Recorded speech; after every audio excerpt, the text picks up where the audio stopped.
that have to be done and standards that have to be set. But you can sort of think of our governance token as managing the business model of the underlying software development kit for this next era of peer-to-peer payments. Another thing to consider is that while we are not technically a hardware DAO, we don't make hardware, we do leverage hardware, right? We leverage hardware in the same way that Microsoft leverages hardware, or used to leverage hardware, which is we can work and operate under any environment that's using these physically unclonable functions that we've been talking about. There are, though, hardware manufacturers that want and have already reached out to the DAO to use our infrastructure to be able to participate in the network. In other words, there are companies that make these things called smart cards, which are essentially the same mechanics and same elements as a credit card. And they want to make their cards accessible with the Phonon network, so people could transfer NFTs with them, or load up and use them to store crypto or store central digital currencies. These hardware companies need to interface with the DAO in order to be able to onboard. So another consideration for our community is like, how do we do that, and how do we make sure that they're incentivized in the right way? So another thing we're considering as an organization, as a DAO, is to basically force any hardware participants who want to participate on our network to bond the governance token.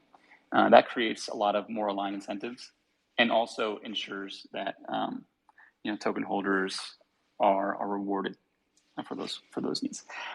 The third is, as I said, we are essentially Apple Pay that works like a tech stack. So things get built on top of Phonon, which is very different, which allows an incredible amount of leverage and scale in what we're building. So the DAO itself is now considering and talking about building out infrastructure for Web3, right? Because natively we can transfer any asset between any person instantly for free, with or without the internet. A lot of interesting things can get built on top of Phonon. Things like a cross-chain DEX, right? If you think about how cross-chain DEX works, it's sort of like a really insecure, badly organized Coinbase. Right? It's sort of this really flimsy, vulnerable, sort of single point of failure, series of smart contracts that don't work very well. And we don't know. We know that they don't work well. We know that they don't work very well is because billions of dollars have been exploited through these things. Very different from Phonon, right? No single point of failure. No need for these capital pools that exist on both sides of blockchains, right? You can just send the thing that you want to send from one person to another, and they could send their thing back to you directly, peer to peer. So there's no contagion issue. So we could the DAO itself looking at building and funding things like cross-chain DEXs, which, it's in and of itself is an incredibly powerful and really important tool. I think the days, in the future, we couldn't imagine a world without something like Phonon to transfer assets between blockchains, right? There's three big problems with crypto, maybe four, but three of the big ones historically. It's cross-chain compatibility, scalability, and privacy. And those two things are all resolved when you have a topology like Phonon, right? Because you can transfer instantly, privately, directly, peer-to-peer, and scalably. So that's another thing. And lastly, a hugely interesting thing that's popping in the DAO recently is this central bank digital currency topology that's sort of popping up all over the world with different governments. And what is interesting, and the reason that people are, that governments are promoting is they want access to crypto, but they're trying to figure out a way to do it that's sort of within a regulatory framework, et cetera. But Phonon, given that it's essentially pure cryptography, works natively with any potential CBDC that gets built. In fact, reading some of the legislation that came out recently from the U.S. Congress, it's almost as if, well, it is basically like we got forked by America on that, and that's a pretty interesting thing, and that, you know, that also presents a huge business opportunity for anyone who wants to leverage open source software, particularly the DAO. So I think those are the things that excite us as far as product market fit. And it's something we're going to be looking at. We're looking at natively and from day one, as far as, you know, how our governance token works, and to make sure that we're sustainable over the next couple of years. I think most of us probably are in the camp where we're going through a little bit of a bear, and you know, I think why companies in the bear do so well is because they're focused on things like this. So that's sort of the overall, the general overview of product market fit. If anyone has any questions or has any comments, feel free to just put your hand up and we'll bring you on stage. You can ask a question or make a comment, or we'd love to listen to your thoughts.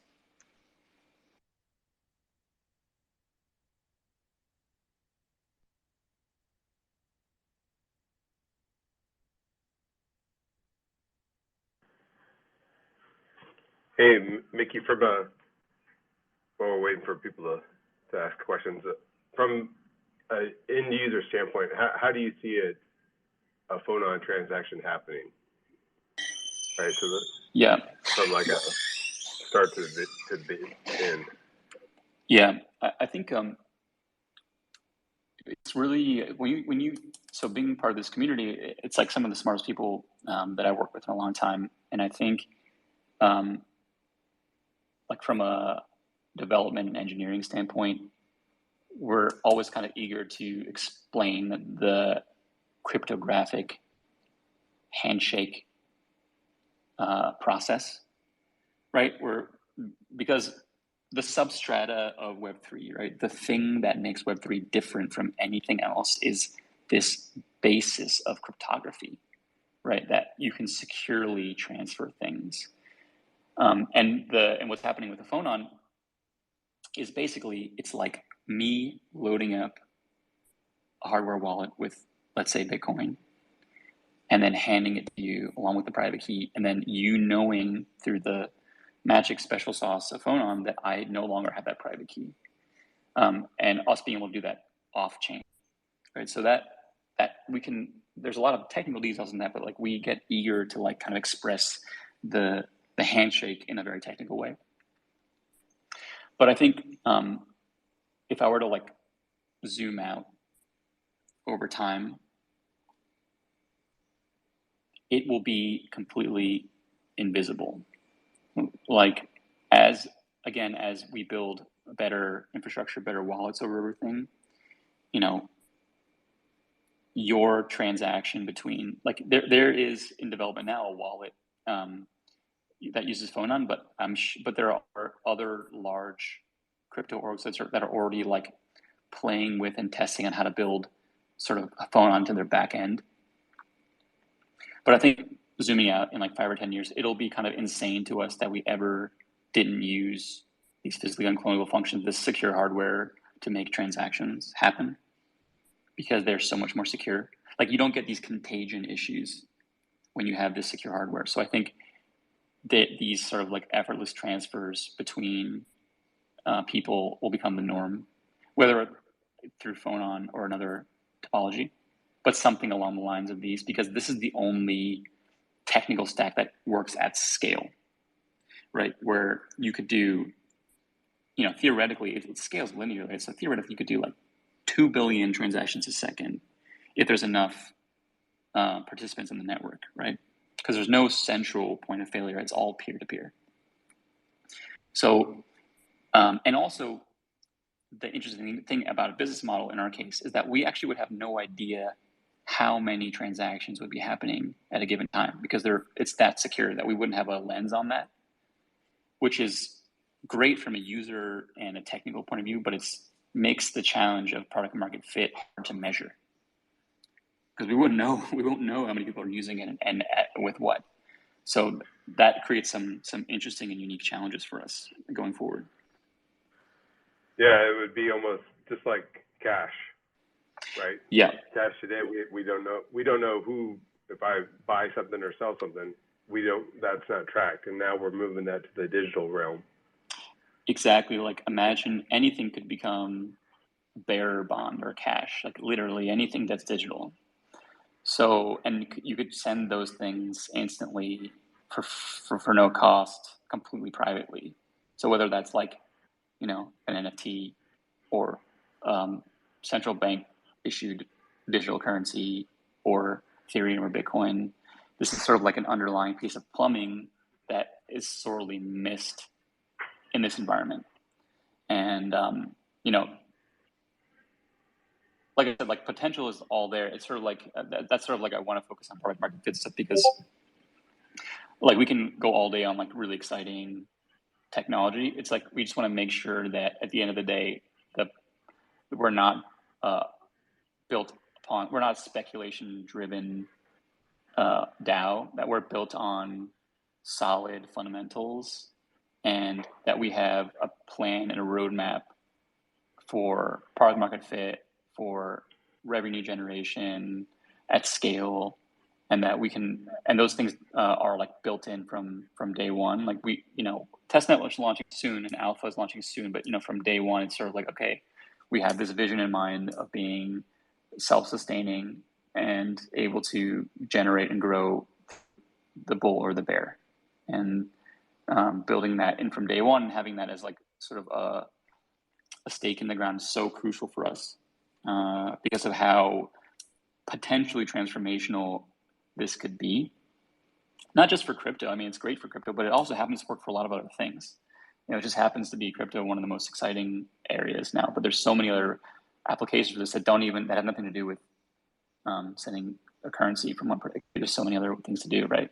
You could even have completely private communication through a Phonon, right? Just sending metadata through Phonon, right? There's so many things that have, that are, if you could talk, you can transfer any data between any person without the need for the internet, completely securely, instantly, using like, basically physics and cryptography, what could get built.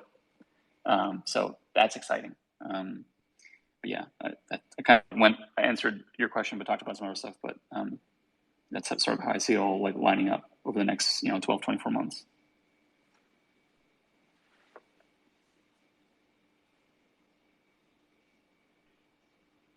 Any other questions or thoughts, or anyone have any other points of view?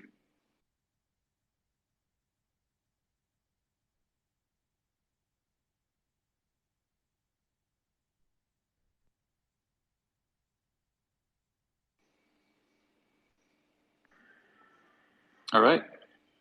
I hope this was informative, and I hope it starts people thinking and chewing on some of this stuff going forward.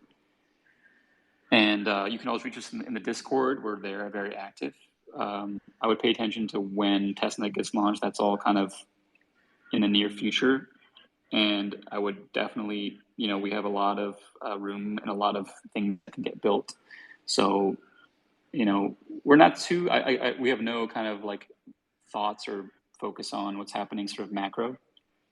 We don't really care about the market, or it's not really like our problem to solve. We're trying to build this peer-to-peer infrastructure. I